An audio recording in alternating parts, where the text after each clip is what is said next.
ఓం శ్రీ సాయిరామ్. భగవాన్ శ్రీ సత్యసాయిబాబా వారి దివ్యమైన చూపు పడితే ప్రతి వస్తువు చైతన్యవంతం అవుతుంది. దాన్ని ఒక పద్యంలో చెప్పుకుందాం. ఒక్క చూపుతోనే బక్క చిక్కిన వ్యక్తి బలము సంతరించి పరుగులెత్తు.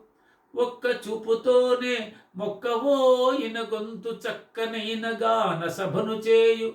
ఒక్క చూపుతోనే నిక్కు నీల్గడిలో ధనము ఖర్చు చేసి దైను పొందు. ఒక్క చూపుతోనే దిక్కుతోచని మనసు శాంతి నొంది స్వామి సేవ చేయు. ప్రేమ చూపది ప్రత్యేకమైన చూపు, తేనెలూరించు చూపది దైవ చూపు.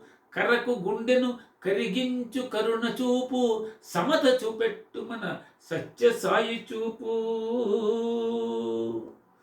జన్మదిన శుభాకాంక్షలు భగవాన్.